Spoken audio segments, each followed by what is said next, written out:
প্রিয় দর্শক, আপনাদের বেলজিয়াম বাংলা থিয়েটারের শুভেচ্ছা। সেই সাথে আমরা আন্তরিক ধন্যবাদ জানাই আজকের অনুষ্ঠানের আয়োজক অ্যাসোসিয়েশন অব বাংলাদেশ কমিউনিটি বেলজিয়ামের সকল কর্মকর্তাদের। প্রিয় দর্শক, আজ বেলজিয়াম বাংলা থিয়েটার আপনাদের সামনে পরিবেশন করবে একটি গীতিনাট্য।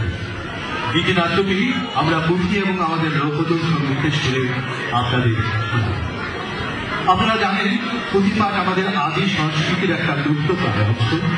একটা সময় ছিল যখন বাংলার গ্রামে গঞ্জে বৈশাখ জ্যৈষ্ঠ কিংবা অগ্রহায়ণ পৌষ মাসে যখন নতুন ধান ঘরে উঠত, আমাদের গ্রামগুলো তখন নানা উৎসবে আনন্দিত হয়ে উঠত। এই পুঁথিপাঠের আসর তার মধ্যে অন্যতম। পুঁথির মাধ্যমে সুরে সুরে অনেক গল্প কাহিনীর বর্ণনা করা হয়, যা পরবর্তীতে বড় বড় সাহিত্য নির্ভর হয়ে উঠেছে। আজ যারা এখানে বসে আছেন তাদের মধ্যে অনেকেই হয়তো গ্রামে জন্ম হয়েছে, তারা নিশ্চিত পুঁথি শুনেছেন। আজ আমরা পুঁথিপাঠের মাধ্যমে আপনাদের শৈশবে নিয়ে যেতে চাই, সেই গ্রামে নিয়ে যেতে চাই প্রবাসের হাজারো বৈভবের মধ্যেও যে গ্রাম আপনাদের হৃদয়ে উজ্জ্বল হয়ে আছে। আমাদের আজকের গীতিনাট্যের নাম বাংলাদেশ একটি ইতিহাস। প্রথমে বন্দনা করি শুনে মনোজিয়া, করিলাম শুরু আমি এলাহি ভাবিয়া। আরে জাহান ও জাহান স্মৃতির জল, তাহার সকল আমি করিলাম।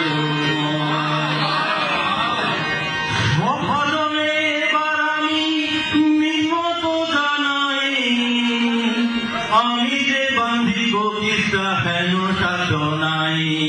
অল্প মন্ত্রী অল্প জ্ঞানী দীনহীন আমার কি ক্ষমতায় আছে কিসা বান্ধিবা।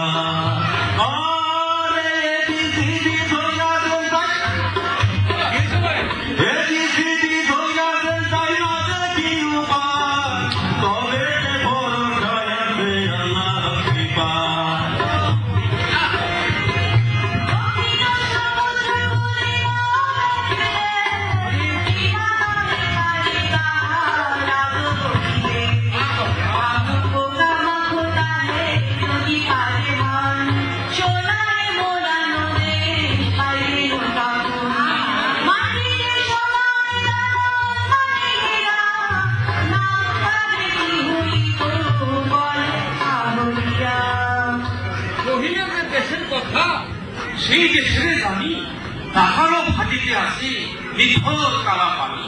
আরে না মিয়া না, ওর তো ঠিক না। কহিলেন তো দেশের কথা, সেই দেশের জানি নাম তার হয়ে ঠিক সাফার না হয়ে জানি, ঠিক না? আরে না তোমারও ঠিক না। চিন্তা করে বলেন রে ভাই, জগৎ মাঝে আছে এক দেশ, তার তুলনা নাই। সোনার দানা আসানে হইয়া বেহেস্ত হইবে তাহা বলিনি হরিয়া।